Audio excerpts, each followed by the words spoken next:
Nuestra historia empieza en los bosques del estado de Nueva York. Es el año 2055 y la humanidad está viviendo un crecimiento tecnológico sin precedentes. Y es precisamente por este motivo que Travis Eccles, un humilde carpintero estadounidense, recibe la visita de una antigua compañera del instituto, Sonia Rand, que le dice que tiene algo importante que contarle. Sonia le explicó que había empezado a trabajar en una empresa que iba a revolucionar el mundo para siempre y que quería contar con él. En un momento en el que los viajes en el tiempo ya eran una realidad, la empresa para la que trabajaba había ideado una tecnología que permitía no solo viajar en el futuro, sino desplazarse al pasado, algo que parecía imposible, y que estaban buscando a personas que quisieran ser los primeros turistas que retrocedían en el tiempo, decenas de millones de años en el pasado. Eccles, que ya intuía hacia dónde iba, le preguntó exactamente cuántos. 66 millones de años, dijo Sonia.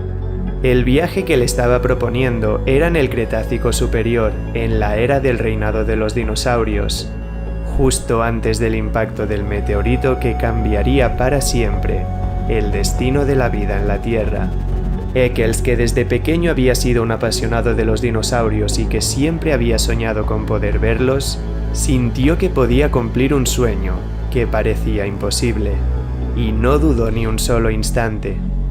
Le dijo que tenían a su hombre.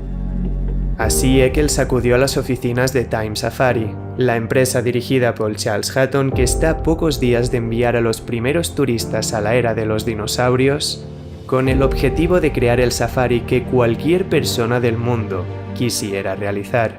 Charles explica que para evitar las paradojas del viaje en el tiempo, los turistas deberán ser muy cuidadosos de dejar todo como lo encontraron, pues el cambio más leve en el pasado podría provocar enormes alteraciones en el futuro, o lo que es lo mismo, su presente.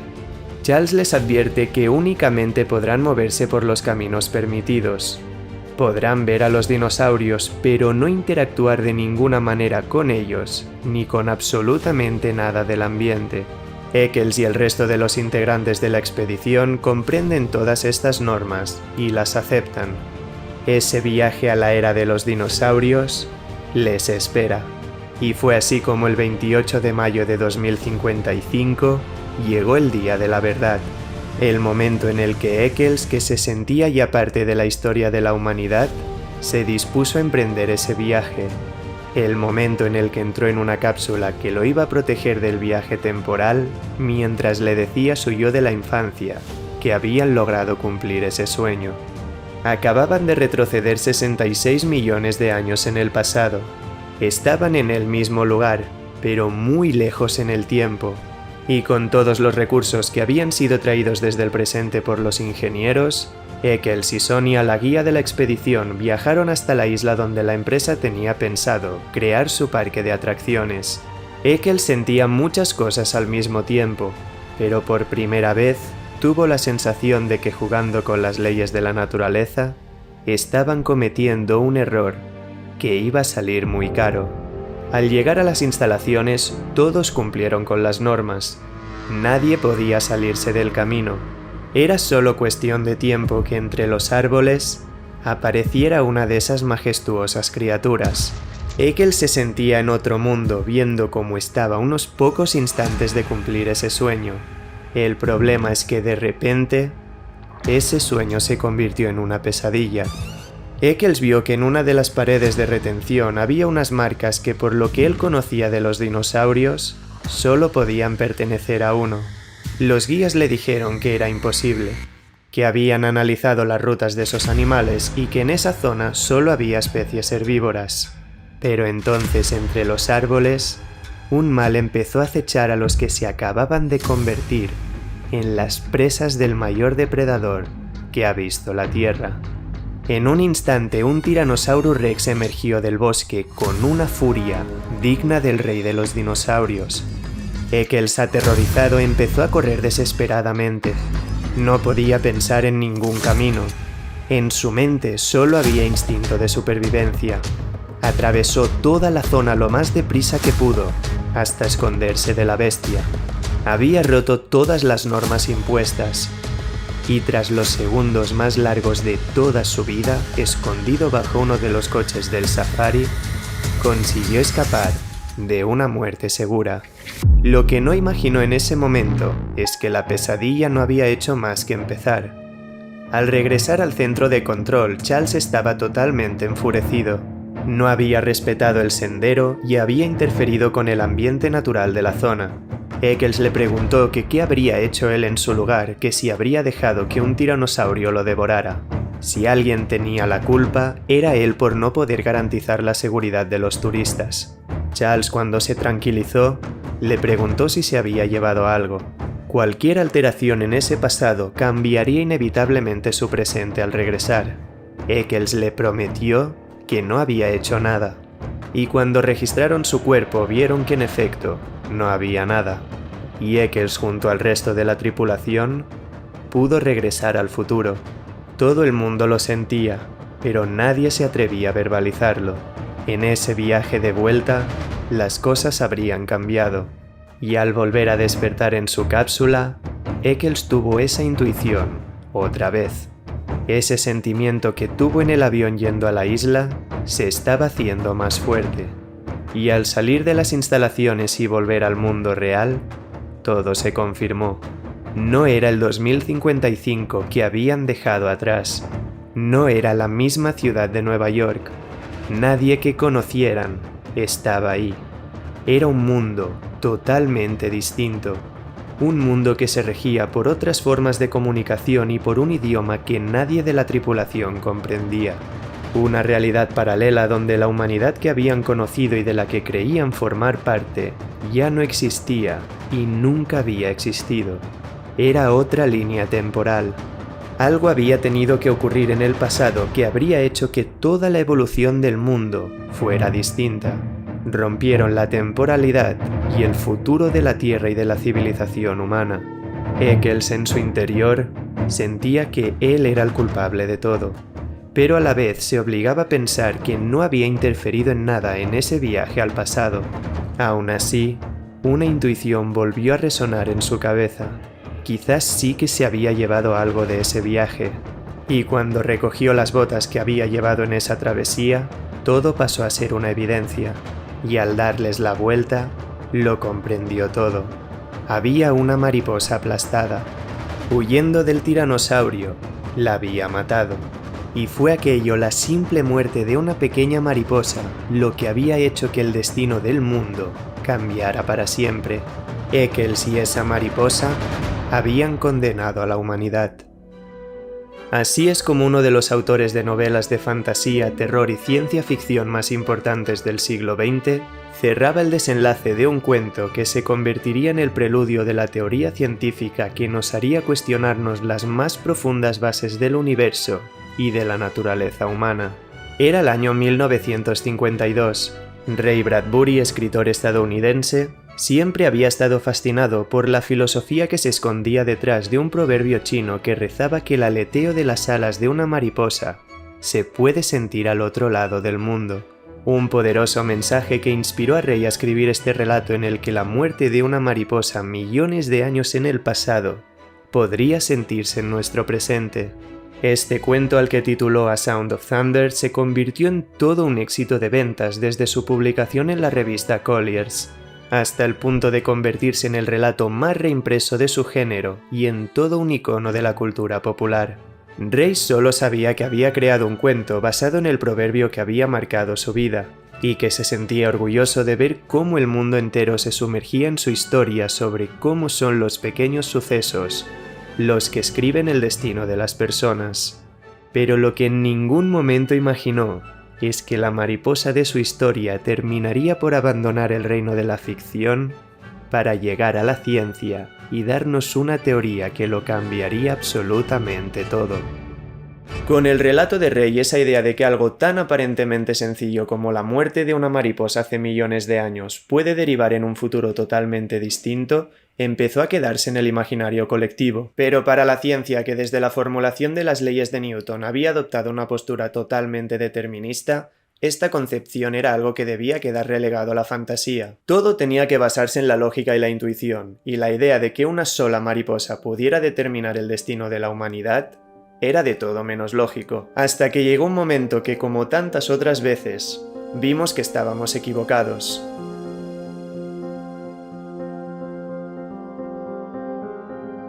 La historia continúa 9 años después de que Ray publicara su relato.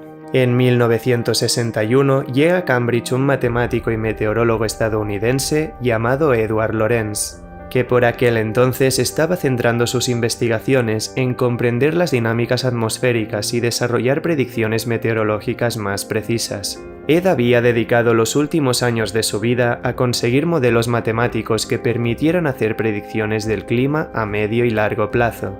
Esto en un momento donde éramos incapaces de predecir la meteorología de una región más allá de unos pocos días. Sin embargo, Ed se topó con unas limitaciones tecnológicas que impedían comprender la evolución de las dinámicas de la atmósfera, pues había muchas variables que entraban en juego.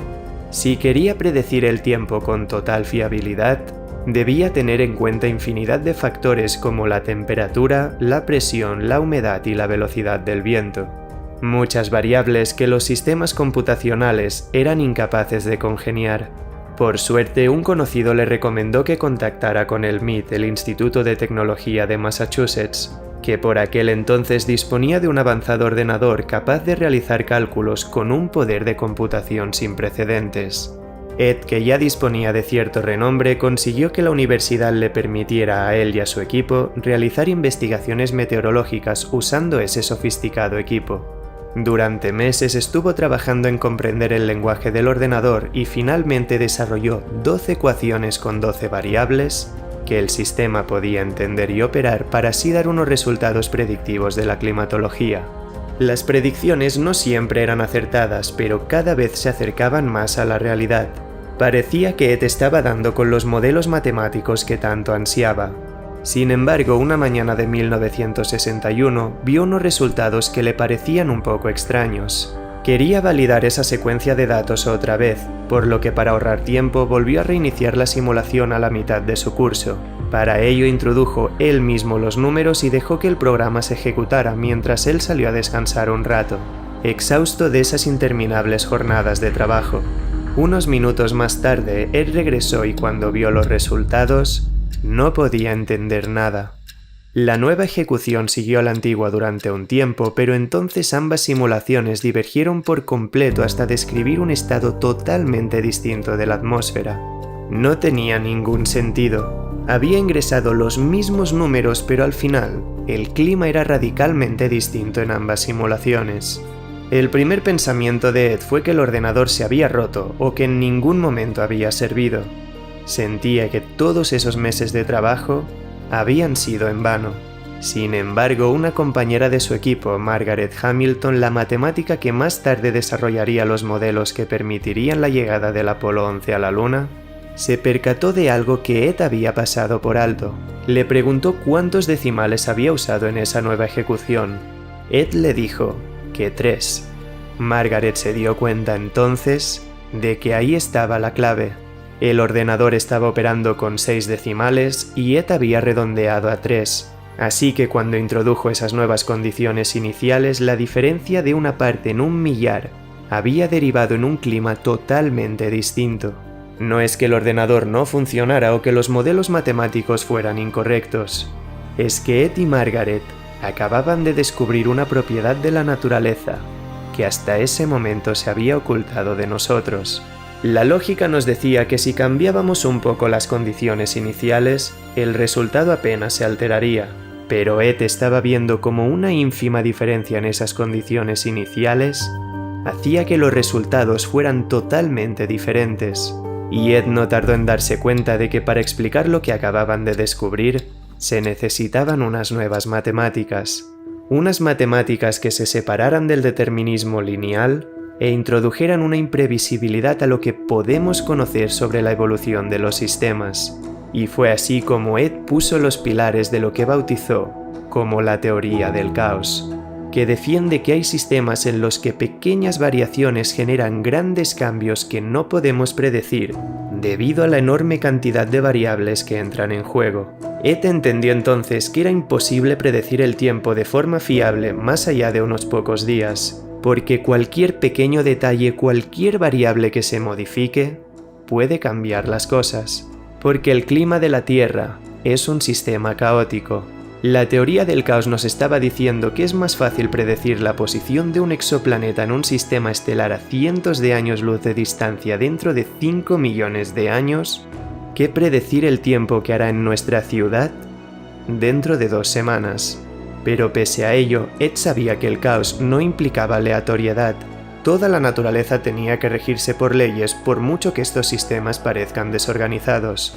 Esto es lo que Ed bautizó como caos determinista, y para comprender sus bases matemáticas ejecutó simulaciones de sus modelos para demostrar que por muy aleatorio que pareciera ese caos, un sistema siempre seguiría una trayectoria hacia determinados puntos. Y para su sorpresa, como si de un capricho del destino se tratara, Ed vio cómo esos puntos creaban un patrón que recordaba innegablemente a las alas de una mariposa. El matemático que había leído A Sound of Thunder muchas veces sentía que todo en su vida lo había llevado a ese momento. La teoría del caos y el cuento de los años 50 estaban convergiendo en un mismo lugar, y Ed no tuvo dudas a la hora de bautizar ese fenómeno que acababa de descubrir. El mundo por primera vez iba a oír hablar acerca del efecto mariposa.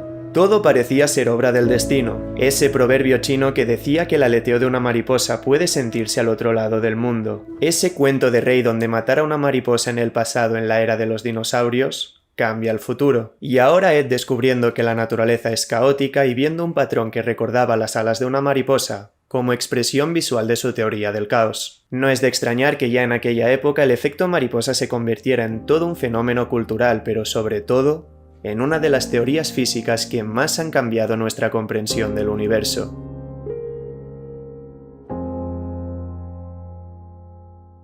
Después de una década de desarrollar las matemáticas de su teoría del caos, en la reunión anual de la Asociación Estadounidense para el Avance de la Ciencia, Ed realiza una charla en la que presentó a la comunidad científica las bases teóricas del efecto mariposa. Y en una controvertida decisión, Ed decidió arrancar su presentación haciendo una pregunta a los presentes. ¿Puede el aleteo de una mariposa en Brasil originar un tornado en Texas? Esta pregunta, que captó rápidamente la atención del público, fue solo una hipérbole que Ed usó para explicar su modelo. No estaba sugiriendo que el simple aleteo de una mariposa pudiera provocar un tornado en la otra parte del mundo. Era solo una metáfora para rendir homenaje a ese cuento de los años 50. Ed dijo que la teoría del caos no tenía que ver con una especie de amplificación de los sucesos. No era que ese aleteo se amplificara hasta que apareciera un tornado. Eso no era el efecto mariposa. Lo que Ed quería explicar es que el caos determinista se sustentaba en que pequeños cambios en unas condiciones iniciales, como puede ser el ínfimo descenso de la presión atmosférica alrededor de una mariposa cuando ésta aletea sus alas en Brasil, puede derivar en complejos resultados, como un tornado en Texas. Nuestro universo sigue obedeciendo las cadenas de causa y efecto, pero la teoría del caos introduce un elemento de incertidumbre en nuestra lectura del cosmos y de la naturaleza. Pone en manifiesto los límites de nuestro conocimiento. Y esto no solo se aplicaba a la atmósfera de la Tierra.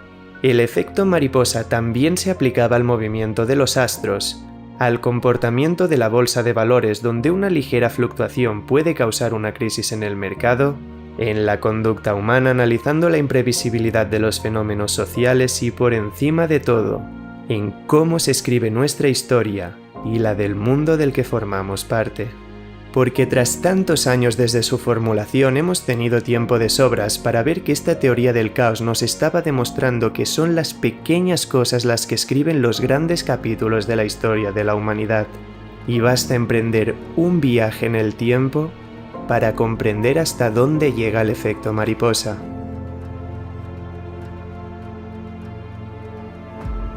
Nos encontramos en las aguas del estrecho de Florida. En ellas 14 personas están intentando llegar a las costas de Miami de forma ilegal, escapando de Cuba en una pequeña embarcación.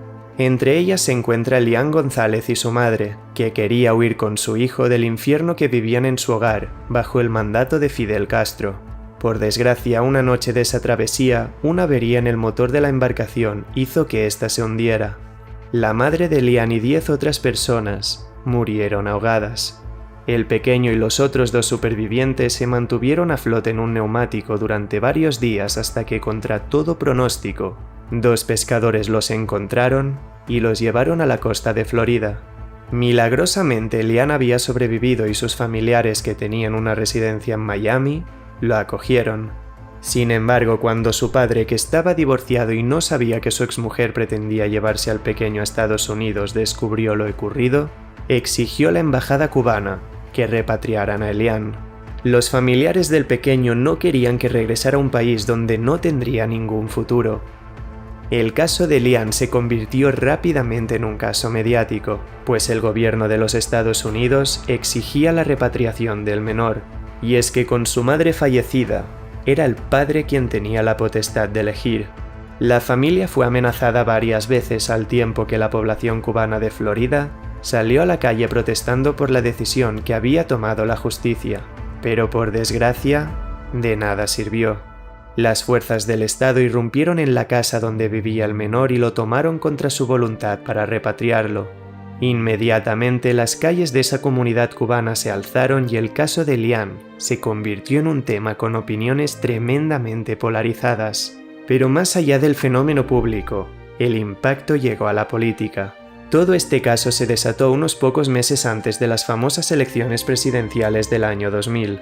Y lo que desencadenó la repatriación de Elian hizo que la de Florida, una de las comunidades cubanas más grandes del país, dejara de apoyar a Bill Clinton y al vicepresidente Al Gore, que parecía que iba a reemplazarle. Sin embargo, creyeron que perder ese pequeño número de votos no iba a marcar una gran diferencia. Pero cuando el martes 7 de noviembre del año 2000 llegó el día de las elecciones, vieron que estaban equivocados. La contienda entre Al Gore y George W. Bush se decidió precisamente en Florida, donde el candidato republicano ganó el voto electoral con un margen de 537 votos. Con ellos, Bush se convertía en el 43º presidente de los Estados Unidos y en una de las personas que con sus decisiones más ha determinado el futuro de la humanidad. Un futuro que, si echamos la vista atrás, se decidió en esas aguas del estrecho de Florida. Si el bote que transportaba a esos inmigrantes no se hubiera hundido, si la madre de Elian no hubiera muerto o si esos pescadores no hubieran encontrado de pura casualidad al pequeño, esa revuelta de la comunidad cubana en Florida no hubiera ocurrido. Sin el caso de Elian, habrían mantenido su apoyo a Clinton y a su sucesor Al Gore. Sin esas pérdidas de votos en el Partido Demócrata, Bush no hubiera ganado las elecciones. Y si Bush no se hubiera proclamado presidente, es muy probable que la invasión a Irak jamás hubiera ocurrido y que la guerra que provocó cientos de miles de muertes y el surgimiento internacional de ISIS nunca se habría desatado. El destino de millones de vidas, decidido en un pequeño bote flotando en las costas del Océano Atlántico. Ese es el efecto mariposa. Una muestra de cómo la más insignificante acción evolucionando en el tiempo y en un imprevisible sistema caótico puede conducir a los más complejos resultados. En esas frías aguas y sobreviviendo contra todo pronóstico, Elian fue la mariposa que movió sus alas, y la guerra de Irak, el tornado que se desató por su aleteo. El caso de Elian es solo una historia que ejemplifica la relevancia que tiene el efecto mariposa en cómo se escribe la historia. Pequeños eventos que por sí solos parecen insignificantes pueden derivar en los grandes cambios en el futuro del mundo. Pero este caos, este efecto mariposa, no se limita solo a la historia de nuestra civilización humana. Tiene unas implicaciones muchísimo más profundas para el universo y para nuestra existencia.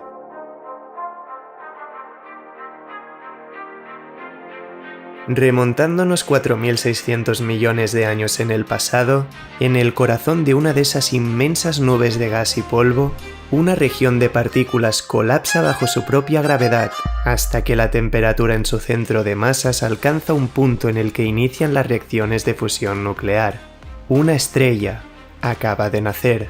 y durante los siguientes millones de años el polvo orbitará esa esfera de magma hasta que la gravedad condense esas partículas en rocas cada vez más y más grandes que, colisionando entre ellas, conformarán los planetas de ese sistema estelar, un sistema que en este caso es nuestro hogar.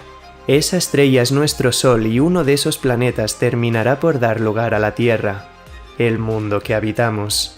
Pero en esa primitiva edad del sistema solar, si una simple partícula de polvo hubiera faltado, hubiera estado de más. Si una microscópica roca hubiera impactado con una fuerza ligeramente superior o inferior, si la temperatura en el centro de masas hubiera diferido en la milésima parte de 1 grado, nada de lo que vemos en nuestro sistema solar sería igual. El más ligero cambio en las condiciones iniciales del sistema solar habría hecho que ninguno de los 8 planetas existiera. Todo sería totalmente distinto. Habría otros mundos con sus propias características, pero nunca una Tierra como la nuestra y mucho menos un ser como tú viviendo en ella. Todo se reduce de nuevo al efecto mariposa. Pero la teoría del caos puede ir incluso más allá en el espacio y en el tiempo.